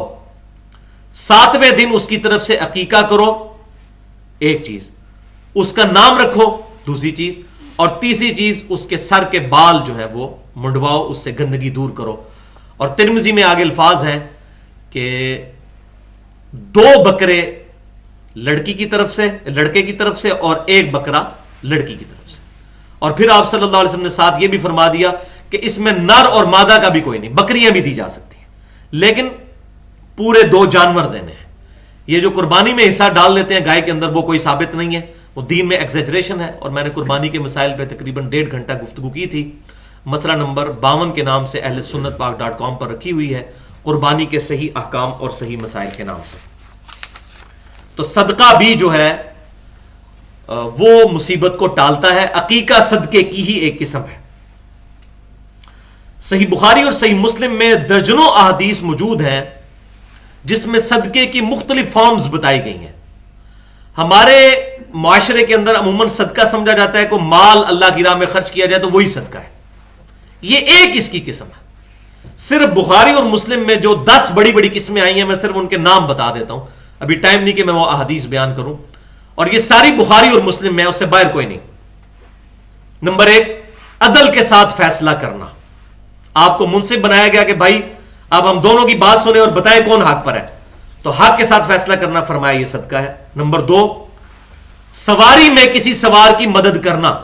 کوئی بوڑھا آدمی ہے, سواری پہ نہیں چڑھ سک رہا, آپ اس کو چڑھا دیتے ہیں یا اس کا سامان اٹھا کر گاڑی کے اوپر رکھوا دیتے ہیں, تو یہ بھی صدقہ ہے. نمبر 3, راستے سے کسی تکلیف دہ شے کو دور کر دینا جو لوگوں کے لیے پریشانی کا باعث بنی ہوئی ہو, یہ بھی صدقہ ہے. نمبر 4, کسی سے اچھے طریقے سے بات کرنا, مسکرا کر اس کو ڈیل کرنا, یہ بھی صدقہ ہے. نمبر 5, نماز کی طرف قدم بڑھانا, یعنی پیدل چل کر جانا, ہر قدم یہ ایک صدقہ ہے. نمبر 6, نیکی کا حکم دینا, کسی کو نیک بات بتا دینا اچھی, یہ بھی صدقہ ہے. نمبر 7, برائی سے روکنا. نمبر 8, لا الہ الا اللہ کہنا, اللہ اکبر کہنا, سبحان اللہ کہنا, الحمدللہ کہنا, استغفر اللہ کہنا. یہ تمام تسبیحات آپ صلی اللہ علیہ وسلم نے فرمائی صدقہ ہے. اور یہ ساری کی ساری چیزیں بخاری اور مسلم دونوں میں ہیں, باہر سے میں بیان نہیں کر رہا. 9ویں فارم, آپ صلی اللہ علیہ وسلم نے فرمایا کہ اپنے ماں باپ کے اوپر پیسہ لگانا, مال لگانا, اور اپنے اہل و عیال اور گھر والوں پر خرچ کرنا, اور ایون یہاں تک فرمایا کہ اپنی بیوی کے ساتھ ازدواجی تعلق قائم کرنا, جو پیورلی جو ہے وہ سمجھ لے کہ حیوانی ایک قسم کی انسٹنکٹ ہے انسان کی, شہوت پوری کرنا اپنی بیوی کے ساتھ, فرمایا یہ بھی صدقہ ہے. سبحان اللہ. یہ اسلام کا فلسفہ آپ سمجھنے کی کوشش کریں, یہ اسلام کا فلسفہ. اور 10ویں چیز, آپ صلی اللہ علیہ وسلم نے فرمایا کوئی شخص درخت اگاتا ہے اور اس درخت سے پرندے اور عام لوگ فائدہ اٹھاتے ہیں تو یہ بھی اس کے لیے صدقہ لکھا جاتا ہے. تو اسی فارم میں جتنی چیزیں، مسجدوں میں قالین بچھوا دینا، مسجد میں ٹوٹیاں لگوا دینا، مسجد میں پیسہ لگا دینا، کسی پبلک پلیس کے اوپر کوئی کنواں کھدوا دینا، یہ تمام کی تمام چیزیں، پبلک ویلفیئر کے کام کرنا، یہ سارے کے سارے صدقہ اور نیکی تصور ہوں گے. لیکن اس میں شرط وہی ہے کہ عقیدہ درست ہونا چاہیے. ورنہ میں نے پچھلی دفعہ بھی بتایا تھا کہ مدر ٹریسا، اس کو نوبیل پرائز ملا ہوا ہے ہیومینٹی کا، لیکن کرسچن تھی. کسی کا اگر عقیدہ درست نہیں، وہ اللہ تعالیٰ کو نہیں پہچانتا، تو اس کے کیے ہوئے اعمال اللہ تعالیٰ کے حضور 0 سے ملٹیپلائی ہو جائیں گے. اگر اللہ ہی کو نہ پہچانا تو اللہ کے لیے جتنا مرضی صدقہ خیرات کیا سب فارغ. تو یہ نیک اعمال توسل کا ذریعہ ہے اللہ کی بارگاہ میں. اور میں نے وسیلہ اور توسل کے اوپر 1.5 گھنٹے کی گفتگو کی تھی، مسئلہ نمبر 43 کے نام سے اہل سنت پاک .com پر. اس میں میں نے صدقے کو بھی ایک فارم بتایا، نیک اعمال کو. یہ بھی وسیلہ اللہ کے حضور پیش کیا جائے تو مصیبتیں ٹلتی ہیں. اور اس میں بڑی مشہور حدیث جو بخاری اور مسلم کی، جو ہماری اسکول کی اردو کی کتاب میں بھی تھی، غار کا پتھر، کہ 3 لوگ بنی اسرائیل میں پھنس گئے تھے کسی غار کے اندر، آگے سے پتھر نے اس کا منہ بند کر دیا، تو تینوں نے اپنے اعمال کا وسیلہ اللہ کے حضور پیش کیا. یہ بخاری اور مسلم دونوں میں حدیث ہے. تو اس کی برکت سے اللہ تعالیٰ نے ان کی وہ مصیبت ٹال دی.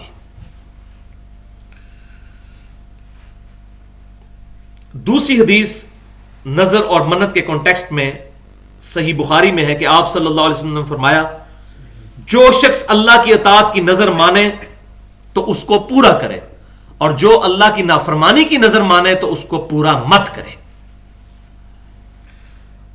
اور صحیح مسلم میں الفاظ آگے یہ ہیں کہ اللہ کی نافرمانی کی منت بھی پوری مت کرو، اور وہ منت بھی پوری مت کرو جو تمہارے بس سے باہر ہے. اب کوئی شخص اپنے اوپر اتنی بڑی مصیبت منت کی شکل میں داخل کر لیتا ہے کہ میں روزانہ 1000 رکعت نوافل پڑھوں گا. اب بعد میں اس کو اندازہ ہو گیا تو بڑا مشکل کام ہے، تو یہ تو میرے بس سے ہی باہر ہے. تو اس قسم کی منت کو بھی پورا مت کیا جائے. تو 2 قسم کی منتیں، جو اللہ کی نافرمانی کی ہو یا بس سے باہر ہو جائے، یا اتنے لاکھ روپے میں خیرات کروں گا اور بعد میں اس کو اندازہ ہو کہ میں تو یہ دے دیا تو خود کنگال ہو کے بیٹھ جاؤں گا، تو یہ بھی ایگزیجریشن ہے. تیسری حدیث صحیح بخاری اور صحیح مسلم کی متفق علیہ حدیث ہے، اور یہ بھی اسلام کا فلسفہ کلیئر کرے گی اس کانٹیکسٹ میں. اور میں یہ سمجھتا ہوں کہ صوفیاء کا جو غلط نظریہ ہے ایگزیجریشن دین کے معاملے میں، اس کے اوپر یہ بڑی کاری ضرب ہے، بہت کاری ضرب. کہ ایک بوڑھا شخص 2 بیٹوں کے سہارے حج کے لیے پیدل سفر کر رہا تھا. بخاری میں بھی ہے، مسلم میں بھی. آپ صلی اللہ علیہ وسلم نے فرمایا، اس کو کیا ہوا ہے؟ تو لوگوں نے بتایا کہ اللہ کے رسول صلی اللہ علیہ وسلم، اس نے منت مانی ہے کہ یہ پیدل سفر کرے گا حج کا. تو آپ صلی اللہ علیہ وسلم نے بڑا سخت جملہ ارشاد فرمایا. وہ ذرا جملہ سن لیں. آپ نے فرمایا، اللہ تم سے اور تمہاری نظر سے بے نیاز ہے کہ تم اپنی جان کو مشقت میں ڈالو. اللہ تعالیٰ تم سے اور تمہاری اس منت سے بھی بیزار ہے، دونوں سے بیزار ہے. اس قسم کی مصیبت اپنے گلے میں تم نے ڈال دی ہے. اور پھر حکم فرمایا کہ اس کو کہو سواری پر سوار ہو جائے. یہ آپ صلی اللہ علیہ وسلم. اب یہ کہنا جی فلاں بندے نے نچ کے مرشد منایا، سنا بابا بلے شاہ نے نچ کے مرشد منایا، فلاں بندہ جی وہ جب ایک جی خواجہ فرید الدین گنجے شکر جب لاہور میں آتے تھے تو باہر سے جوتیاں اتار کر تو پیدل علی بن عثمان اجویری کے مزار پر جایا کرتے تھے. یہ اس قسم کی باتیں کتنی مشہور ہیں. اب یہ ساری کی ساری چیزیں دیکھ لیں. آپ صلی اللہ علیہ وسلم کی تعلیمات کے بالکل اپوزٹ. وہ حج کرنے جا رہا ہے، اللہ کے لیے حضور یہ کام نہیں کرنے دے رہے. اور فرمایا اللہ تم سے بھی بری ہے اور تمہاری اس منت سے بھی بری ہے جو تم نے اپنے اوپر یہ مصیبت خود سے ڈال دی ہے. اور حکم فرمایا کہ تم سوار ہو جاؤ. لہذا وہی بات میں جو اکثر بتاتا ہوں، اب اس کو آپ سامنے رکھیں. اور وہ ابو بکر شبلی جو جنید بغدادی کے مرشد ہیں، وہ کہتے ہیں 30 سال تک میں نے اپنی آنکھوں میں نمک کا سرما لگایا تاکہ میں رات کو جا کر عبادت کر سکوں، اللہ کو خوش کر سکوں. پھر اس کے بعد مجھے عادت ہی پڑ گئی، مجھے رات کو نیند ہی نہیں آتی تھی. تو آنکھیں ختم ہو گئی ہوں گی، نیند کہاں سے آنی تھی؟ تو اب یہ دیکھ لیں بالکل سائملٹینیس کنٹراسٹ. اور وہ حدیث بخاری اور مسلم کی متفق علیہ حدیث جو میں نے پہلے بھی بیان کی، جو 3 لوگوں نے آ کر نبی صلی اللہ علیہ وسلم کی غیر موجودگی میں آپ صلی اللہ علیہ وسلم کی بیوی کے ساتھ جو گفتگو کی، زوجہ محترمہ کے ساتھ، تو اس کے بعد انہوں نے ڈیسیژن کیا. ایک نے کہا کہ میں روزانہ نماز پڑھوں گا، دوسرے نے کہا میں روزانہ روزہ رکھوں گا، تیسرے نے کہا میں نکاح نہیں کروں گا. تو آپ صلی اللہ علیہ وسلم نے ان کو بلا کر ڈانٹا اور فرمایا کہ دیکھو میں تم سے زیادہ اللہ کا خوف رکھنے والا ہوں لیکن میں نماز پڑھتا بھی ہوں، نفلی نماز، رات کو سوتا بھی ہوں، اور میں نفلی روزے رکھتا بھی ہوں، چھوڑ بھی دیتا ہوں، اور میں نے نکاح کیے ہیں۔ النکاح سنتی فمن رغب عن سنتی فلیس منی، نکاح میری سنت ہے، جس نے میری سنت سے اغراض کیا اس کا میرے ساتھ تعلق ہی کوئی نہیں۔ جب رسول اللہ صلی اللہ علیہ وسلم کے ساتھ تعلق ہی ٹوٹ گیا تو اب یہ کیسے کہتے ہیں ہمارے مرشد نبی صلی اللہ علیہ وسلم کے قدموں تک پہنچا دے گا؟ وہ تو خود آپ صلی اللہ علیہ وسلم سے رشتہ توڑ بیٹھا ہوا ہے اس قسم کی ایگزیجریشن کر کے، ولیعوذ باللہ تعالی۔ چوتھی حدیث صحیح مسلم کی، وہ ہے نظر کا کفارہ۔ تو آپ صلی اللہ علیہ وسلم نے فرمایا صحیح مسلم کی حدیث کہ نظر کا کفارہ یعنی منت کا کفارہ قسم کے کفارے کی طرح ہے، جو سورۃ المائدہ کی آیت نمبر 89 میں ہم سن چکے۔ تین چیزیں ہیں، یا 10 مساکین کو کھانا کھلانا ہے، یا 10 مساکین کو کپڑے لے کر دینے ہیں، اور اگر یہ نہ ہو سکے تو تیسری جو آپشن ہے اس میں وہ ہے غلام کو آزاد کرنا۔ تو یہ تین، ان تینوں میں سے کوئی کام، اور یہ تینوں بیک وقت کوئی کام کیے جا سکتے ہیں، لیکن اگر یہ معاملات کوئی نہیں کر سکتا، غریب آدمی ہے، تو اس کے لیے پھر یہ ہے کہ 3 روزے رکھ لے، تو وہ نظر کا بھی کفارہ اور منت کا بھی کفارہ۔ بلکہ سنن نسائی میں یہ صحیح مسلم کی حدیث مزید ڈیٹیل کے ساتھ ہے، یہ کنکلوڈنگ حدیث ہے کہ آپ صلی اللہ علیہ وسلم نے فرمایا کہ منت کی 2 قسمیں ہیں۔ پہلی قسم ہے کہ اللہ کی اطاعت میں نظر مانی جائے تو وہ اللہ کے لیے ہے، اسے پورا کرو۔ دوسری قسم یہ ہے کہ اللہ کی نافرمانی میں نظر مانی جائے، وہ شیطان کے لیے ہے، اس کو مت پورا کرو۔ ولیعوذ باللہ تعالی۔ مثلا اب اس کی مثالیں تو ماشاءاللہ ہمارے یہاں پنجاب کے کلچر میں درجنوں کے حساب سے دی جا سکتی ہیں کہ شیطان کے لیے کون سی منتیں مانی جا رہی ہیں۔ مثال کے طور پر یہ اگلے دن بھی ٹی وی پہ خبر آئی ہوئی تھی کہ کسی شخص نے یہ منت مانی تھی کہ میرا یہ کام ہو گیا تو میں اپنا بیٹا ذبح کر دوں گا، اس کے پیر صاحب نے اس کو کہا تھا۔ وہ شکر ہے کہ اینڈ ٹائم پہ پکڑا گیا۔ تو اس قسم کی نظر کو پورا کرنا یہ حرام ہے، یہ شیطانی نظر ہے۔ اسی طریقے سے ہمارے اس معاشرے میں ہے کہ اگر اللہ تعالیٰ نے مجھے بیٹا دیا تو 5 سال تک اس کے بال نہیں کٹواؤں گا، حالانکہ ہم سن چکے کہ آپ صلی اللہ علیہ وسلم فرمایا کہ 7ویں دن اس کے بال کاٹنے ہیں، سار منڈانا ہے۔ 5 سال تک نہیں منڈاؤں گا، ایک چٹیا چھوڑ دیتے ہیں، اور یہ چٹیا پھر شادی شہید کے دربار پہ جا کے صاف کروائیں گے، وہاں جا کے جناب وہ بکرا بھی دیں گے۔ تو اس قسم کی منت، اس کا نہ پورا کرنا وہ واجب ہے، پورا کرنا تو حرام ہو جائے گا۔ اسی طریقے سے ہمارے پنجاب میں ایک اور منت بھی مانی جاتی ہے کہ اللہ تعالیٰ نے مجھے اگر بیٹا دیا تو میں اتنے گھروں سے بھیک مانگ کے اللہ کی راہ میں نیاز دوں گا، تو ایسی منت ماننا بھی حرام۔ اسی طریقے سے بعض لوگ یہ بھی منت مانتے ہیں کہ اگر مجھے اللہ تعالیٰ نے 2 یا 3 بیٹے دیے تو ایک بیٹا جو ہے وہ شاہ دولہ ولی کے دربار پہ جا کے میں چڑھا دوں گا، وہ شاہ دولے کی چوئیاں جو یہاں پہ پھرتی ہیں گجرات میں۔ اسی طریقے سے لاہور کے اندر ہمارے شہر میں جو پنجاب کا کیپٹل سٹی ہے، وہاں پر یہ لوگوں نے اکثر منت ماننی ہوتی ہے کہ 11ویں کے اوپر جو ہے وہ اپنی بھینسوں کا سارا دودھ جا کر وہ علی بن عثمان حجویری صاحب کے مزار کے اوپر دے دیتے ہیں 11ویں کا، اور ان کے پیچھے یہ عقیدہ ہے کہ اگر ہم نے یہ دودھ نہ دیا تو ہماری بھینسیں دودھ دینا بند کر دیں گی، ولیعوذ باللہ۔ تو ان سے پوچھیں کہ انگریزوں کی بھینسیں اور آسٹریلین جو گائے ہیں جو اتنا زیادہ دودھ دیتی ہیں، وہاں کون سا مزار بنا ہوا ہے جس کے اوپر وہ لے کے جاتے ہیں؟ وہ ہماری بھینسوں سے بھی زیادہ دودھ دیتی ہے۔ تو جب کسی کی مت ماری جائے، گیر الٹا لگ جائے، تو اس کا کوئی علاج نہیں ہے۔ اسی طریقے سے میرا فلاں کام ہو گیا تو میں فلاں دربار پر جا کر اتنی دے کے دوں گا، میں کھڑی شریف جا کر دیکھ دوں گا، میں لال شہباز قلندر کے مزار کے اوپر جا کر دیکھ دوں گا، یہ اس طرح کی تمام منتیں ماننا یہ اللہ تعالیٰ کی نافرمانی ہے۔ ہم یہ نہیں کہتے کہ وہ ان بزرگوں کے نام کی منت کوئی مان رہے ہیں، ظاہر اللہ کے نام کی دے رہے ہیں، لیکن وہاں کیوں دیتے ہیں؟ یہاں پر دیں، یہاں پر غریب نہیں موجود۔ تو اس چیز کو خاص کر لینا بیسیکلی اس کی ممانعت ہے۔ اسی کانٹیکسٹ میں یہ آخری حدیث ہے جو نظر کے کانٹیکسٹ میں نے بیان کرنی ہے، 5ویں حدیث جو سنن نبی داؤد میں ہے، اسی منت اور نظر اور قسم والے چیپٹر میں انٹرنیشنل نمبر کے مطابق 3313 کہ آپ صلی اللہ علیہ وسلم کے پاس ایک صحابی آئے، انہوں نے کہا یا رسول اللہ صلی اللہ علیہ وسلم، میں نے یہ منت مانی ہے کہ میں مقام بوانا پر جا کر، مقام بوانا ایک بوانا جگہ تھی، وہاں پر جا کر اونٹ ذبح کروں گا۔ تو آپ صلی اللہ علیہ وسلم نے ان سے 2 سوال کیے۔ پہلا سوال کیا، کیا وہ ایسی جگہ تو نہیں جہاں پر جاہلیت میں کسی بت کی پرستش کی جاتی تھی؟ یعنی پہلے بھی کی جاتی تھی، اب کی نہیں بات ہو رہی، کسی بھی زمانے میں وہاں پر غلط کام ہوتا تھا، یہ نہ ہوگا ان کے ماننے والے کہیں کہ یہی وہی دوبارہ ان بزرگوں کی یاد تازہ ہو رہی ہے. ایسا تو نہیں. تو انہوں نے کہا یا رسول اللہ ایسا نہیں ہے. پھر آپ صلی اللہ علیہ وسلم نے فرمایا, دوسرا سوال کیا کہ وہاں پر کوئی زمانہ جاہلیت میں کوئی عید یا کوئی میلہ یا اس قسم کی سرمنی تو نہیں منائی جاتی تھی, آج کل نہیں پہلے بھی؟ تو انہوں نے کہا نہیں یا رسول اللہ. تو آپ صلی اللہ علیہ وسلم نے فرمایا کہ تم اپنی نظر پوری کرو, اور پھر فرمایا کہ ہاں اللہ کی نافرمانی میں نظر پوری کرنا کوئی ضروری نہیں, اور نہ ہی اس شے کا پورا کرنا کہ جس کی ملکیت ہی انسان کے پاس نہیں ہے. مثال کے طور پر کوئی اپنے وہ جس طرح لوگ یہ شعر و شاعری میں بات کر دیتے ہیں, میں تیرے لیے چاند توڑ کر لے آؤں گا, یہ کر دوں گا. اب یہ منت اس قسم کی کو مانتا ہے تو ظاہر ہے وہ پوری تو کر ہی نہیں سکتا, تو کفارہ ادا کرے گا. تو اس حدیث سے مزاج رسول صلی اللہ علیہ وسلم اور اسلام کی تھیم پتہ چل گئی کہ اسلام کی تھیم کیا ہے توحید کے معاملے میں, کہ آپ صلی اللہ علیہ وسلم نے ایسی جگہوں پر صدقہ اور خیرات کرنے سے بھی منع کیا ہے جہاں پر خلاف شرع کام ہوتے ہوں. تو اب کس کو نہیں پتا کہ ان درباروں پر خلاف شرع کام ہو رہے ہیں یا نہیں؟ خود بریلوی, میں خود بھی 31 سال تک بریلوی رہا, مجھے پتا ہے کہ بریلوی مکتبہ فکر کے بڑے بڑے علماء خود کنڈیم کرتے ہیں ان میلوں کو.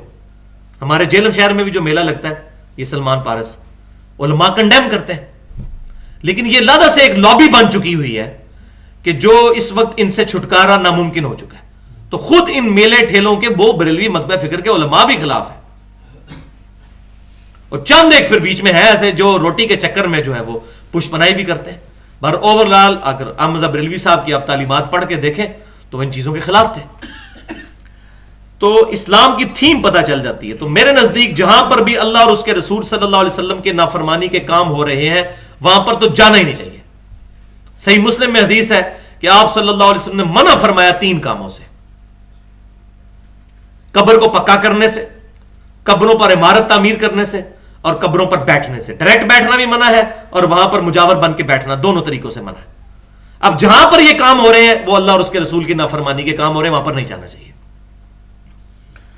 تو اسی کانٹیکسٹ میں نے ایک پورا لیکچر دیا ہے 2 گھنٹے اور 11 منٹ کا, مسئلہ نمبر 63 کے نام سے. 11 اور 12 ربیع الاول کی درمیانی رات پچھلے سال 1433 ہجری میں ولادت مصطفیٰ صلی اللہ علیہ وسلم اور رسول اللہ کی آخری وصیتیں, اس میں نے ڈیٹیل کے ساتھ یہ باتیں بتائی ہیں کہ قبروں کے معاملے میں پروفٹ صلی اللہ علیہ وسلم کو اپنی وفات کے وقت کتنی ٹینشن تھی کہ ان چیزوں سے کس طریقے سے امت میں گمراہی پھیلے گی, اور آپ صلی اللہ علیہ وسلم اسٹرکٹلی اس کو منع کر رہے تھے. یہاں پر میں صرف ایک حدیث ہی بیان کر دیتا ہوں اور اس پر انشاءاللہ گفتگو کنکلوڈ کرتے ہیں. صحیح بخاری اور مسلم کی متفقون علیہ حدیث ہے کہ آپ صلی اللہ علیہ وسلم نے فرمایا کہ 3 مسجدوں کے علاوہ اپنے کجاوے مت کسو, سفر اختیار نہ کرو ایکسٹرا آرڈینری ثواب کی حیثیت سے. یہ تصور کرتے ہوئے کہ فلاں جگہ میں نماز پڑھوں گا تو زیادہ ثواب ہوگا سوائے 3 مسجدوں کے. ویسے تو سفر کر سکتے ہیں, کوئی علم دین حاصل کرنے کے لیے, اپنے معاش کے لیے کرے, لیکن ایکسٹرا آرڈینری ثواب کی نیت سے 3 مسجدوں کے علاوہ سفر مت کرو. پہلا مسجد الحرام بیت اللہ شریف, دوسرا مسجد نبوی, اور تیسرا بیت المقدس یعنی مسجد اقصی. یہ بخاری اور مسلم نے, اور اس کی ایکسپلینیشن صحابہ کا فہم وہ سنن نسائی کے اندر موجود ہے. اور یہ ساری چیزیں میں نے اس پمفلٹ میں لکھی ہیں جس کا نام ہی ہے رسول اللہ کی آخری وصیتیں, ریسرچ پیپر نمبر 1 اہل سنت پاک.com پر صرف 4 صفحوں کہ آپ صلی اللہ علیہ وسلم نے اپنی وفات کے وقت جو نصیحتیں کی ہیں, اس میں نے یہ سنن نسائی کی حدیث لکھی ہے کہ سیدنا ابو ہریرہ رضی اللہ تعالیٰ عنہ کہتے ہیں کہ میں کوہ طور پہاڑ پر گیا, وہاں پر میری ملاقات سابقہ یہودی عالم جو بعد میں مسلمان ہو گئے تھے لیکن حضور صلی اللہ علیہ وسلم کے صحابی نہیں ہے, آپ کا زمانہ پایا ہے لیکن اس وقت وہ کافر تھے, بعد میں مسلمان ہوئے, کعب بن احبار تابعی رحمت اللہ علیہ. تو ان سے ملاقات ہوئی. سیدنا ابو ہریرہ کہتے ہیں میری ملاقات ہوئی, ہم پورا دن کوہ طور پر رہے, طور پہاڑ پر. وہ مجھے تورات سے نبی صلی اللہ علیہ وسلم اور اسلام کے بارے میں باتیں بتاتے رہے اور میں ان کو نبی صلی اللہ علیہ وسلم کی احادیث سناتا رہا. جب میں واپس آیا تو میری ملاقات ابو بصرہ غفاری رضی اللہ تعالیٰ عنہ ایک صحابی کے ساتھ ہوئی, اور انہوں نے پوچھا کہ ابو ہریرہ کہاں سے آ رہے ہو؟ تو میں نے کہا میں کوہ طور پہاڑ پر گیا تھا. انہوں نے کہا اللہ کی قسم اگر تم طور پر جانے سے پہلے مجھے پوچھ لیتے تو تم کبھی بھی طور پر نہ جاتے, کہ میں نے اپنے محبوب صلی اللہ علیہ وسلم سے یہ بات سنی کہ 3 مسجدوں کے علاوہ کسی اور جگہ کا سفر نہ کرو ایکسٹرا آرڈنری ثواب کی نیت سے. اللہ اکبر کبیرہ. حالانکہ کوئی طور عام پہاڑ نہیں، قرآن پاک میں پوری سورت ہے سورہ طور، اس کا پہاڑ کی اللہ نے قسم یاد فرمائی ہے، وَالطُّورِ وَكِتَابٍ مَسْطُورٍ. اس پہاڑ کا کیا مقام ہوگا؟ ہمارے علی بن عثمان حجویری داتا دربار جس کو کہتے ہیں، یا معین الدین چشتی صاحب کے دربار، یا شیخ عبد القادر جیلانی صاحب کے دربار سے تو بہت زیادہ مقام ہے اس کا. لیکن ابو بصرہ نے کہا اے ابو ہریرہ تم نے اگر مجھے پہلے مل لیتے تو یہ کام میں تمہیں نہ کرنے دیتا. کہ آپ صلی اللہ علیہ وسلم نے 3 مسجدوں کے علاوہ ایکسٹرا آرڈنری ثواب کی نیت سے سفر سے ممانعت فرمائی ہے. حضرت ابو ہریرہ خاموش ہو گئے، صحابی تھے نا، خاموش ہو گئے. بات سمجھ آ گئی. تو یہ بات سمجھے کہ اسلام کی تھیم کو سمجھنے کی کوشش کریں. اگر یہ چیزیں سمجھ آ جائیں تو معاملہ بالکل کلیئر ہو جائے گا. ورنہ صحیح مسلم میں وہ تو حدیث ہے کہ قبروں پر جاؤ تاکہ آخرت کی یاد ہے. قبروں پر جانے کا حکم ہے، عورتوں کو بھی مرد کو بھی، دونوں کو اجازت ہے. لیکن عورتیں جو ہیں وہ ہمیشہ نہ جائیں، کبھی کبھار جائیں. وہ میں نے ڈیٹیل کے ساتھ صحیح مسلم سے، جامع ترمذی سے اس لیکچر میں بیان کیا ہے. لیکن مزاروں پہ جانے کا نہیں. یہ مزار خود نبی صلی اللہ علیہ وسلم کی نافرمانی پر بنائے گئے. آپ نے منع فرمایا تھا یہ کام نہیں کرنے، قبروں کو پکا نہیں کرنا، عمارت نہیں بنانی، مجاور بن کے نہیں بیٹھنا. اب اس نافرمانی، تو اب یہ سوال ہی غلط ہے جی. بتائیں جی مزاروں پر جانا جائز ہے ناجائز؟ تو یہ سوال ہی غلط ہے. یہ سوال بالکل اس طریقے سے ہے کہ اگر کوئی بندہ یہ کہتا ہے کہ جی یہ بتائیے کہ یہ سینما بنانا جائز ہے ناجائز، تو یہ کام ہی غلط ہو رہے ہیں وہاں پر. کوئی کہ نہیں اسلامی فلموں کے لیے سینما بنایا صرف، یہ پاسبل ہے یہ بات؟ تو یہ مزار بنانا ہی غلط ہے، سینما بنانا ہی غلط ہے. تو قبروں پر جانا اس کا حکم ہے، لیکن مزارات کی کوئی اجازت نہیں. اللہ تعالیٰ سے دعا ہے جو حق بات میں نے کہی اللہ تعالیٰ ہمارے دلوں میں راسخ فرمائے، اور جذبات میں اگر کوئی میرے منہ سے غلط بات نکل گئی تو اللہ تعالیٰ ہمارے دلوں سے معاف کر دے. ہمیں کتاب و سنت کی تعلیمات کو عام کرنے کی توفیق عطا فرمائے. سبحانک اللہم و بحمدک اشہد ان لا الہ الا انت استغفرک و اتوب الیک وما علینا الا البلاغ المبین.